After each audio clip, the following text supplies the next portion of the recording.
Hey guys, welcome back to the video. ನೀವೇನಾದರೂ ನನ್ನ ಚಾನಲ್ಗೆ ಫಸ್ಟ್ ಟೈಮ್ ವಿಸಿಟ್ ಮಾಡ್ತಾ ಇದ್ದರೆ ಸಬ್ಸ್ಕ್ರೈಬ್ ಬಟನ್ ಮತ್ತು ಬೆಲ್ ಐಕಾನ್ ಮೇಲೆ ಕ್ಲಿಕ್ ಮಾಡಿ, ಸೊ ದಟ್ ನನ್ನ ಎಲ್ಲ ವಿಡಿಯೋಗಳು ನಿಮಗೆ ಇನ್ಸ್ಟೆಂಟ್ ಆಗಿ ಸಿಗುತ್ತದೆ. ಇವತ್ತಿನ ವಿಡಿಯೋ ಮೂವಿಂಗ್ ಆವ್ರೇಜಸ್ ಯೂಸ್ ಮಾಡಿಕೊಂಡು ಹೇಗೆ ಟ್ರೇಡ್ ಮಾಡೋದು ಅಂತ. ಇದು ತುಂಬ ಸಿಂಪಲ್ ಆಗಿರುವಂಥ ಸ್ಟ್ರಾಟಜಿ ಮತ್ತು ಇದು ತುಂಬ ಎಫೆಕ್ಟಿವ್ ಆಗಿರುತ್ತೆ. ಇದರಲ್ಲಿ ನಾವು ಎರಡು ಮೂವಿಂಗ್ ಆವ್ರೇಜ್ಗಳನ್ನು ಯೂಸ್ ಮಾಡ್ತೀವಿ. ನೋಡಿ, ಇಲ್ಲಿ 50 ಡೇ ಮೂವಿಂಗ್ ಆವ್ರೇಜ್ ಮತ್ತು 200 ಡೇ ಮೂವಿಂಗ್ ಆವ್ರೇಜ್. ಇದರ ವೇರಿಯೇಬಲ್ಗಳನ್ನು ನಾವು ಬೈ ಡಿಫಾಲ್ಟ್ ಇಡಬೇಕಾಗುತ್ತೆ. ಯಾವುದೇ ರೀತಿ ಚೇಂಜಸ್ ಮಾಡಬಾರ್ದು. ಈ ಎರಡು ಮೂವಿಂಗ್ ಆವ್ರೇಜ್ಗಳನ್ನು ನಾವು ನೋಡಿದ್ದು ಬ್ಲಾಕ್ ಲೈನ್ ಇದೆಯಲ್ಲ, ಈ ಬ್ಲಾಕ್ ಲೈನ್ ನಮಗೆ 200 ಡೇ ಮೂವಿಂಗ್ ಆವ್ರೇಜ್ ಕೊಡುತ್ತೆ. Red line 50 day moving average ಅನ್ನು ತೋರಿಸುತ್ತೆ.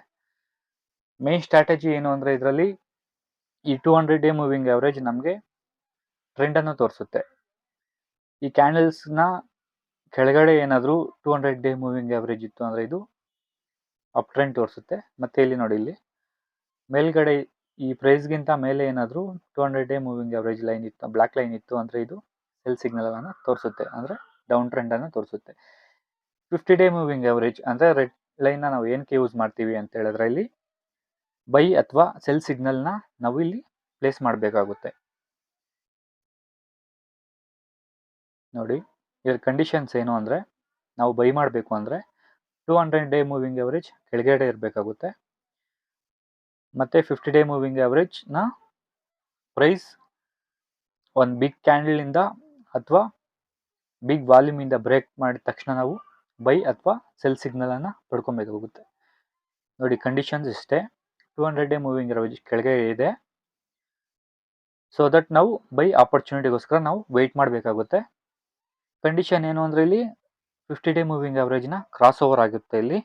ಸೊ ನೆಕ್ಸ್ಟ್ ಕ್ಯಾಂಡಲ್ ನಾವು ಬೈ ಮಾಡ್ಬೋದು. ನೋಡಿ, ಇಲ್ಲಿಂದ ಇಲ್ಲಿವರೆಗೂ ನಾವು ಪ್ರಾಫಿಟ್ನ ಬುಕ್ ಮಾಡ್ಬೋದಾಗಿರುತ್ತೆ. Stop loss same. ಇಲ್ಲಿ ಬೈ ಮಾಡಿದ್ರೆ, ಈ ಕ್ಯಾಂಡಲ್ ಹತ್ರ ಬೈ ಮಾಡಿದ್ರೆ ಸ್ಟಾಪ್ ಲಾಸ್ ಕೆಳಗೆ ಬಂದು ಇಲ್ಲಿ ಈ ಕ್ರಾಸ್ ಓವರ್ ಆಯಿತು ಅಂದರೆ ನಾವು ಸ್ಟಾಪ್ ಲಾಸ್ನ ಇಡ್ಬೋದಾಗಿರುತ್ತೆ. ಸೊ ಸೇಮ್ ವೇ ಸೆಲ್ ಕೂಡ ನಾವು ಇದೇ ಥರ ಮಾಡಬೇಕಾಗುತ್ತೆ. ತೋರಿಸ್ತೀನಿ. ಇದನ್ನು ನಾನು ಆಲ್ರೆಡಿ ಬ್ಯಾಕ್ ಟೆಸ್ಟ್ ಮಾಡಿ ತುಂಬ ಟ್ರಯಲ್ ಮಾಡಿ ನಾನು ನಿಮಗೆ ತೋರಿಸ್ತಾ ಇರ್ತೀನಿ. ಸೊ ನೀವು ಅದೇ ಥರ ಬ್ಯಾಕ್ ಟೆಸ್ಟ್ ಮಾಡಿ ನಿಮಗೆ ಒಂದು ಪ್ರಾಪರ್ ಐಡಿಯಾ ಅನ್ನೋದು ಬರುತ್ತೆ. ಸೊ ನೋಡಿ, ಇಲ್ಲಿ ಸೆಲ್ ಹೇಗೆ ಮಾಡೋದು ಅಂತ. ಸೊ ಇದು ಡೌನ್ ಟ್ರೆಂಡಲ್ಲಿದೆ. ಪ್ರೈಸ್ ಈ 200 ಡೇ ಮೂವಿಂಗ್ ಆವ್ರೇಜ್ ಇಂದ ಕೆಳಗಡೆ ಇದೆ. ಸೊ ಇಲ್ಲಿ ಪ್ರಾಪರಾಗಿ ನೋಡಿ, ನಾವು ಕಂಡೀಷನ್ ಏನು ಅಂದರೆ 50 ಡೇ ಮೂವಿಂಗ್ ಆವ್ರೇಜ್ ಅಥವಾ ರಿಜೆಕ್ಷನ್ ಅಥವಾ ಬ್ರೇಕ್ಔಟ್ ಮಾಡಿರಬೇಕು. ಸೊ ಬ್ರೇಕ್ ಡೌನ್ ಮಾಡಿರಬೇಕು, ಅಲ್ಲಿ ನಾವು ಸೆಲ್ ಪೊಸಿಷನ್ನ ಪ್ಲೇಸ್ ಮಾಡ್ಬೋದು. ಕಂಡೀಷನ್ ಏನು ಅಂದರೆ 200 ಡೇ ಮೂವಿಂಗ್ ಆವ್ರೇಜ್ ಮೇಲೆ ಇದೆ, 50 ಡೇ ಮೂವಿಂಗ್ ಆವ್ರೇಜ್ ಇಲ್ಲಿ ಪ್ರಾಪರ್ ರಿಜೆಕ್ಷನ್ ತೋರಿಸಿದೆ. ನೋಡಿ, ಇಲ್ಲಿ ಅದು ಅಲ್ಲದೆ ಇಲ್ಲಿ ಕ್ಯಾಂಡಲ್ ಸ್ಟಿಕ್ ಫಾರ್ಮೇಷನ್ ಬೇರೆ ಆಗಿದೆ. ಇದು ಎನ್ಗಲ್ಫಿಂಗ್ ಕ್ಯಾಂಡಲ್ ಇಲ್ಲಾಗಿದೆ, ಬೇರೆಶ್ ಎನ್ಗಲ್ಫಿಂಗ್ ಕ್ಯಾಂಡಲ್. ಸೊ ನೋಡಿ, ಇಲ್ಲಿಂದ ಇಲ್ಲಿವರೆಗೂ ನಾವು ಪ್ರಾಫಿಟ್ ಬುಕ್ ಮಾಡ್ಬೋದು. ಸೊ ಸೇಮ್ ವೇ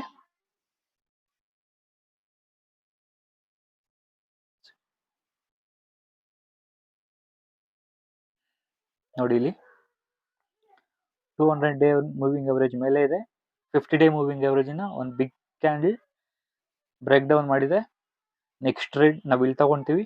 ಸೊ ನೋಡಿ, ಈ ಥರ ನಾವು ಪ್ರಾಫಿಟ್ ಬುಕ್ ಮಾಡ್ಕೊಬೋದಾಗಿದೆ. ಸೊ ಇದನ್ನು ಮಾಡೋಕ್ಕೆ ಮೊದಲು ಬ್ಯಾಕ್ ಟೆಸ್ಟ್ ಮಾಡಿ. ಇದರಲ್ಲಿ ಏನಾದರೂ ಡೌಟ್ ಅಥವಾ ಏನಾದರೂ ನಿಮಗೆ ಕನ್ಫ್ಯೂಷನ್ ಇದ್ದರೆ ಕಮೆಂಟ್ ಸೆಕ್ಷನಲ್ಲಿ ಮೆಸೇಜ್ ಮಾಡಿರಿ. ಪ್ರಾಪರ್ ಕಂಡೀಷನ್ಸ್ನ ನಾನು ಹೇಳಿದ್ದೀನಲ್ಲ, 200 ಡೇ ಮೂವಿಂಗ್ ಆವ್ರೇಜ್ ಕೆಳಗಡೆ ಇದ್ದರೆ ಸೆಲ್ ಪೊಸಿಷನ್ ತೊಗೊಬೇಕು, ಮೇಲ್ಗಡೆ ಇದ್ದರೆ ಇದು ಅಪ್ ಟ್ರೆಂಡ್ ಅನಿಸುತ್ತೆ, ಅಲ್ಲಿ ನಾವು ಬೈ ಪೊಸಿಷನ್ನ ಪ್ಲೇಸ್ ಮಾಡಬೇಕು. ಯಾವಾಗ ಅಂದರೆ 50 ಡೇ ಮೂವಿಂಗ್ ಆವ್ರೇಜ್ನ ಕ್ರಾಸ್ ಓವರ್ ಅಥವಾ ಬ್ರೇಕ್ಔಟ್ ಅಥವಾ ರಿಜೆಕ್ಷನ್, ಅಲ್ಲಿ ಏನಾದರೂ ಕ್ಯಾಂಡಲ್ಸ್ ಏನಾದರೂ ರಿಜೆಕ್ಷನ್ ಮಾಡ್ತಾ ಇದ್ರೆ ನಾವು ಬೈ ಅಥವಾ ಸೆಲ್ ಪ್ಲೇಸ್ ಮಾಡ್ಬೋದಾಗಿರುತ್ತೆ. Thank you guys.